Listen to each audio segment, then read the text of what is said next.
Perkenalkan, nama saya Vito. Vito, Pak. Oh, ya, sorry. Sini aja ya, Pak. Oh.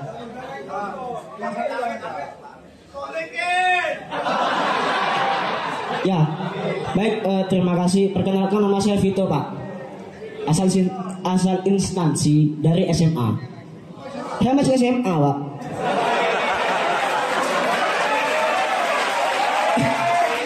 Dan saya sering kerap kali melihat video Anda mengenai tentang kontroversi terhadap pemerintah, terutama Pak Jokowi itu sendiri. Tapi saya sering melihat bahwasanya para akademisi ini tidak pernah menyemangati para siswa untuk berkreativitas selain Bu Mega. Ayo anak-anakku berkreativitas.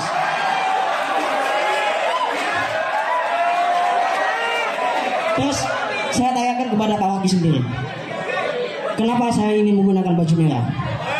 Langsung dijawab coba Pak.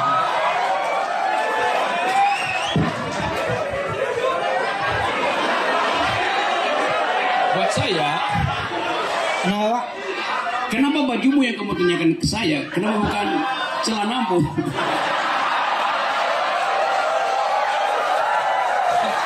Saya kan mengatakan, saya memberikan pernyataan mengapa saya menggunakan baju merah. Ini ada filosofinya loh Pak.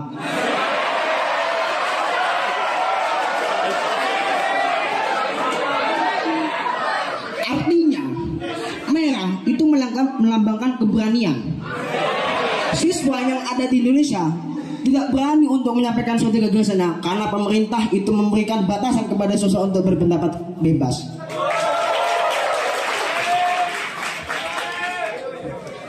Dan saya minta kepada para akademisi, saya juga menyampaikan bahwasanya dinasti, ya, secara terminologi itu merupakan darah, keturunan darah. Di dalam demokrasi gak ada namanya keturunan darah. Artinya apa? Semisal para pemuda yang ada di sini langsung menjadi presiden dengan menyampaikan suatu program-programnya, menyampaikan suatu gagasan-gagasan, nggak masalah. Karena saya pernah mendengarkan isu konstitusi bisa diubah oleh mahasiswa. Jadi yang berlaulat adalah mahasiswa. Ya, ini konotasinya aja sih Pak. Terus yang kedua, saya tidak pernah dengar para akademisi itu mengatakan cinta tanah air, cinta produk dalam negeri. Saya yakin bahwasanya HP yang ada di sini bukan asal Indonesia. Artinya apa? Politik yang hanya fokus kepada kekuasaan, bukan memberikan kepada pemahaman kepada generasi bangsa, khususnya siswa SMA. Itu. Jadi itu. Ya, itu mungkin poin 2 yang ingin saya sampaikan.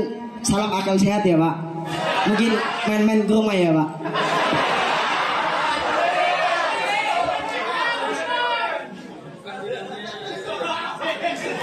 Pak.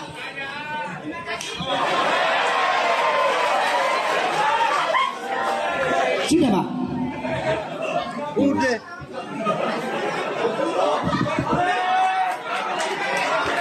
Oke ya, saya jawab pelan-pelan ya.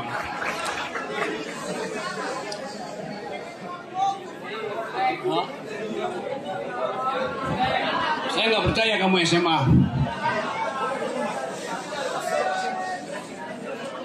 Saya tidak percaya kamu SMA.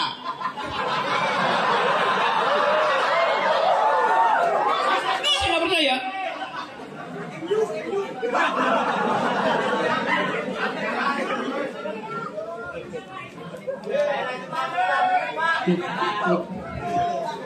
Ya itu menurut keyakinan Anda sih. Oke. Tidak semua orang yang berbaju merah punya ijazah asli.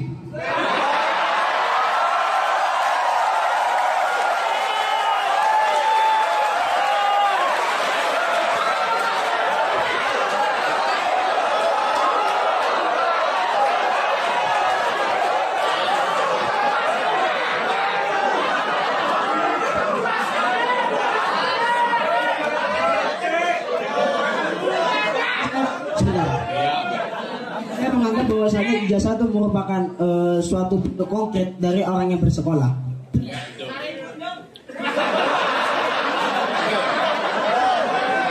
Maka dari itu kata ijazah itu sebagai bukti konkret untuk kita mulai nama kita. Ya udah bagus. Udah betul dong. Ijazah itu tanda orang pernah sekolah, bukan tanda orang pernah berpikir.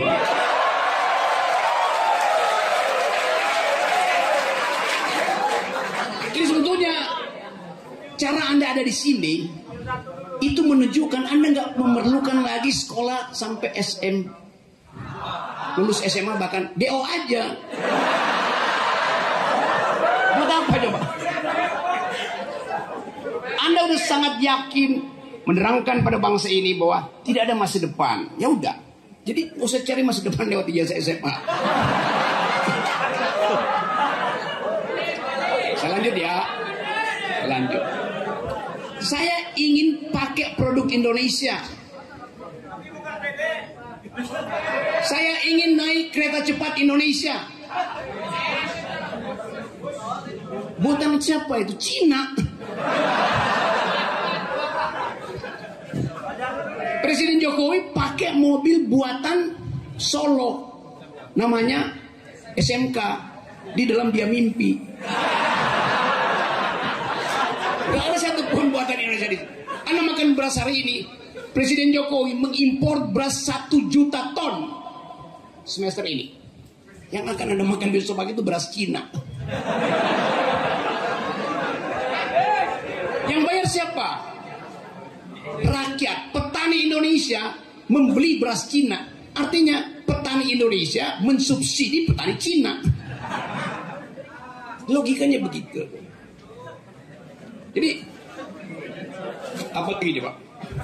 Jokowi datang dengan membanggakan Indonesia akhirnya mencapai taraf teknologi tinggi dengan kereta cepat. Coba Anda bayangkan ya. Kereta cepat itu ada di darat, merayap lewat rel. Tahun 2023 Indonesia punya kereta cepat. 1996 Indonesia sudah menciptakan N250 oleh Habibie. Fly by wire. Dan temuan itu dipatenkan. Pesawat terbang itu yang paling sulit dirancang adalah sayapnya. Mesinnya Anda bisa beli di mana-mana mesinnya. Beli di Boeing, beli di Rolls Royce. Tapi merancang pesawat paling susah adalah sayapnya. Habibie lakukan itu. Jadi kita udah pernah mencapai high tech 30 tahun yang lalu. Kita udah di angkasa. Sekarang dianggap tinggi itu merayap di atas rel. It's stupid itu. Dan gak ada yang protes. Faktanya begitu. Kita udah sampai di situ. Kemana mereka sekarang? Cari di Boeing, di Seattle, ada di sana. Cari di perusahaan-perusahaan Jerman, pesawat Prancis, semua Korea, brain drain, capital outflow. Nggak ada yang tinggal di sini. Yang tinggal di sini adalah insinyur SMK. Jadi Anda bayangkan, kita sudah pernah mencapai tingkat tertinggi di dalam teknologi itu, cuma sedikit pada waktu yang bisa betul-betul memproduksi pesawat. Orang suka bilang, iya tapi mesinnya, mesin pesawat itu bisa dibeli di mana-mana. Tetapi bagian paling kritik dari pesawat adalah konstruksi sayap. Itu dasar. Apalagi tadi ditanya ini soal pendidikan. Pendidikan kita tidak ada model. Tadi saya cerita tentang revolusi Prancis. Prancis punya model pendidikan yang basisnya solidaritas, yang isinya adalah égalité, fraternité, liberté. Semua anak Prancis, apalagi dari SMP sampai SMA, udah diajarin filsafat. Seluruh anak sekolah menengah di Prancis paham tentang sejarah intelektual. Dari Yunani masuk ke kejayaan Islam, pindah ke era modern, mereka tahu semua itu di tingkat SMA. Karena mereka membaca literatur dunia, tidak membaca komik. Itu bedanya. Jadi filsafat pendidikan Prancis adalah solidaritas. Filsafat pendidikan Amerika adalah liberalisme, anything goes. Karena Amerika tidak pernah mengalami revolusi sosial seperti Prancis.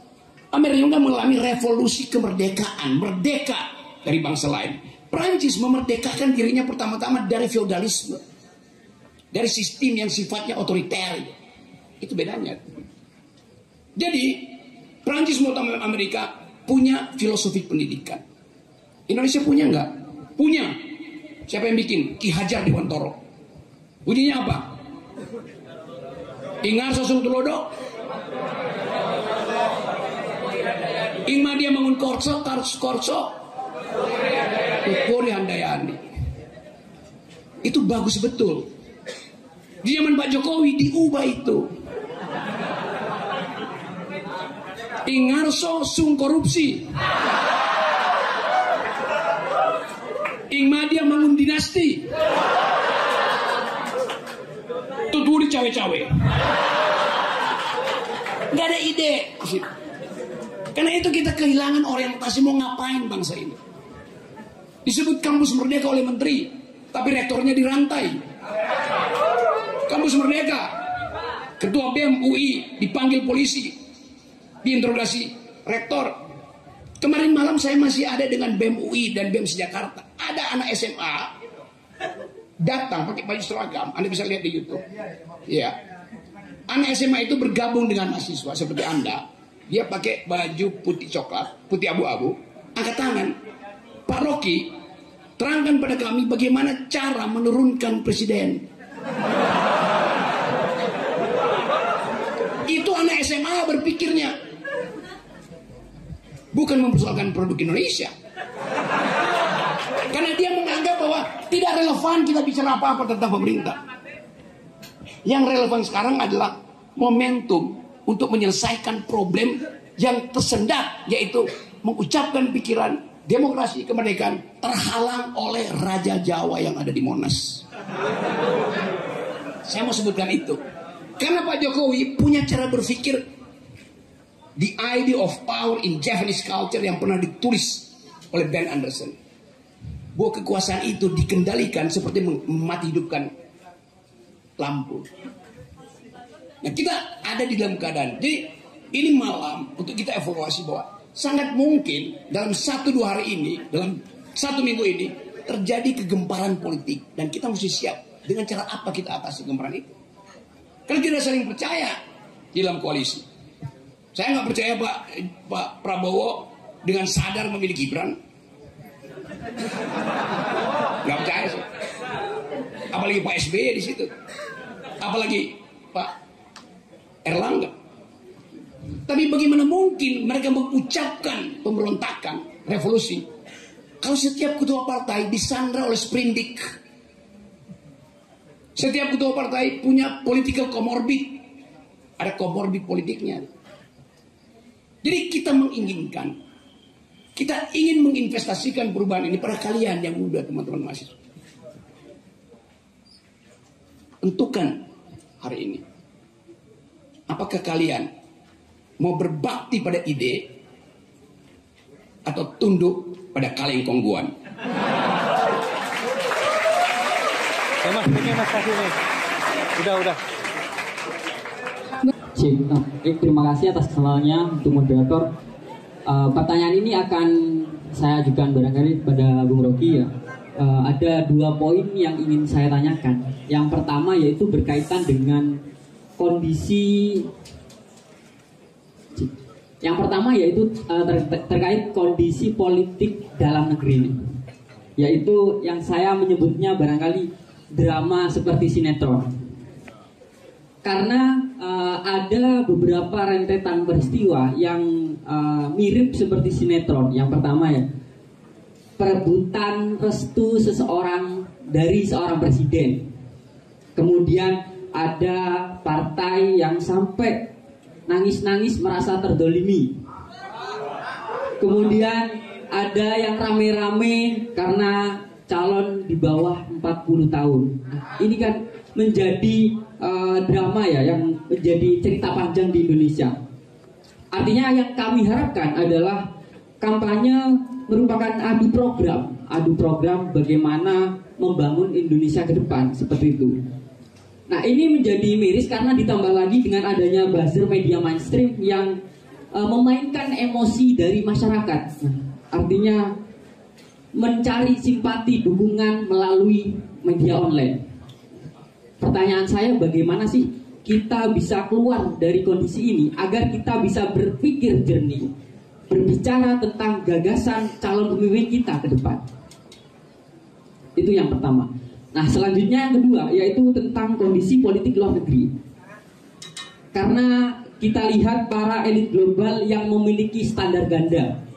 Bagaimana ketika Israel menyerang Gaza, kemudian negara barat yang kerap kali katanya memperjuangkan HAM tetapi malah terdiam dan seakan mengamini tindakan Israel.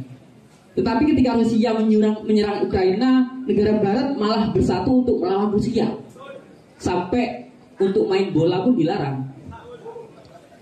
Nah, Bung Rocky, menurut Anda bagaimana sih kita bisa memikirkan kriteria calon pemimpin seperti apa yang mampu melindungi bangsa ini dari perbudakan dan penjajahan gaya baru? Karena jangan-jangan calon presiden sekarang atau Anda sekarang yang duduk menggunakan syal Palestina itu hanya karena kepentingan. Jangan-jangan karena kepentingan. Karena seperti apa yang dikatakan oleh Menteri Luar Negeri Amerika yaitu Henry Kissinger, yaitu American has no permanent friend or enemies, only interest.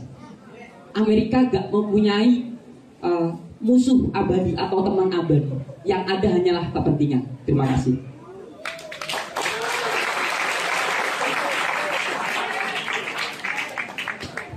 Kamu kuliah di mana? Di Universitas Jember. Universitas Jember. Jember jurusan FKIP. apa itu? Fakultas Keguruan dan Ilmu Pendidikan. Oke. Anda bayangkan dia belajar ilmu pedagogi, keguruan, pedagogi. Tapi dia mengucapkan sesuatu melampaui pengetahuan Ganjar.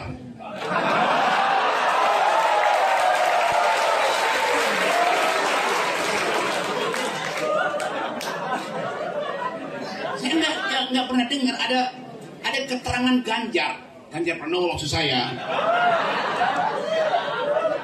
yang menimbulkan konklusi pada saya bahwa ini orang yang berpikir. Saya serius itu. Kalau tanya tentang global politics pada Anies Baswedan pasti dijawab secara tuntas itu. Kalau tanya pada Prabowo pasti ngerti tentang strategi global tuh.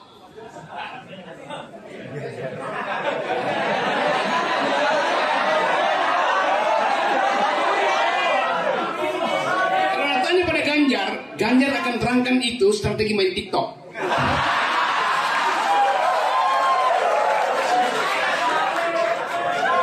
Oke. Saya mulai dari soal global politics bagian terakhir Anda. Ada demonstrasi besar-besaran di Monas kemarin, anti Palestina, anti Israel. Minggu lalu saya ada di Sydney, ada demonstrasi anti Palestina, dan yang hadir di situ saya hitung-hitung mungkin separuh orang Indonesia.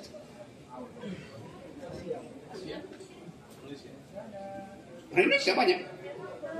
Di kelompok yang saya lihat itu ada beberapa lokasi. Saya pindah ke Melbourne, lebih gila lagi di situ. Karena lebih banyak orang Indonesia yang nasionalismenya tinggi dibanding yang di Sydney. Sydney banyak yang bisnis itu ya.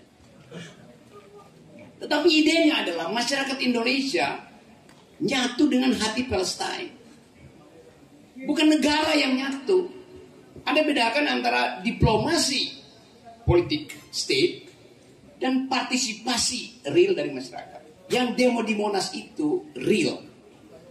Kalau Anda dengar Pak Jokowi bilang, oke, kami ikut mendorong supaya terjadi ceasefire, gencatan senjata. Itu dari dulu resolusi PBB itu dikhianati oleh Israel. Mestinya Jokowi naikkan satu oktav tuntutannya tuh. Di dalam diplomasi, di dalam soal Palestina Israel misalnya, kan belum pernah di dalam sejarah konflik Palestina Israel melakukan kejahatan sebenis ini. Karena dipimpin oleh Netanyahu yang datang dari partai konservatif. Likud itu partai konservatif yang menganggap bahwa Israel itu ditakdirkan untuk menguasai Timur Tengah berdasarkan protokol Sion yang ditulis oleh Theodor Herzl. Kalau partai buruh yang memerintah, nggak akan ada kekerasan. Adanya dimulai dengan perdamaian. Jadi mesti bedakan juga bahwa rejim Israel itu ada dua, yang pro kekerasan dan yang pro perdamaian. Jadi kita mau lihat Israel itu di dalam konflik di antara dua partai itu yang selalu muncul. Itu kan cuma dikuasai pindah partai buruh, partai konservatif, pindah-pindah aja di situ. Sekarang Netanyahu berkuasa. Tetapi poin saya adalah di dalam keadaan kekuasaan Netanyahu sekuat itu, mestinya Jokowi ambil sikap lebih besar daripada Bung Karno. Kalau Bung Karno ada, dia kirim pasti relawan ke sana ke Palestina. Kan itu dasarnya kan. Kalau kita bilang Jokowi adalah mengerti Soekarnoisme, tapi dia cuma mengatakan kami prihatin, kami ikut mendukung, tetapi dalam diplomasi mendukung itu adalah bagian paling rendah. Mengirim bantuan yang kedua, kemanusiaan. Yang ketiga adalah kirim pasukan. Jadi Anda bayangkan, negara komunis Korea Utara kirim pasukan ke situ, kirim bantuan militer Israel itu komunis. Nah, saya mau terangkan itu sebagai problem bahwa pemimpin yang visioner dia nggak boleh gugup menghadapi tekanan politik dunia pada Indonesia. Kenapa Jokowi nggak berani high profile? Karena Jokowi sendiri kehilangan profil internasionalnya. Anda nggak pernah dengar Jokowi pidato ditepuk tangani di forum-forum dunia, karena memang nggak pernah hadir. Kan itu dasarnya. Jadi bagaimana mungkin misalnya Indonesia bisa berperan di Timur Tengah kalau presidennya sendiri nggak ngerti global politics? Itu dasarnya kan. Yang presiden nggak pernah tahu apa yang terjadi kan. Jadi sekali lagi kita mau lihat bagaimana keadaan Indonesia itu. Apalagi kalau Jokowi bilang kami ingin ada demokratisasi dalam proses resolusi konflik antara Israel dan Palestina. Negara Barat akan bilang, lihat dirimu sendiri, kamu bertindak sebagai raja, bagaimana Anda mau bertindak adil? Majalah Times udah 1 minggu ini menghujat Indonesia. Indonesia kehilangan potensi untuk jadi demokrasi, itu masih setengah sopan. Pers Eropa bilang Indonesia udah masuk ke dalam jebakan otoritarian. Jadi perilaku Indonesia sendiri tidak lagi mencerminkan kemampuan dia untuk menghasilkan perdamaian di Timur Tengah. Itu intinya bahwa figur seorang presiden menentukan diplomasi dia diterima apa tidak. Itu poin yang pertama. Yang kedua tadi soal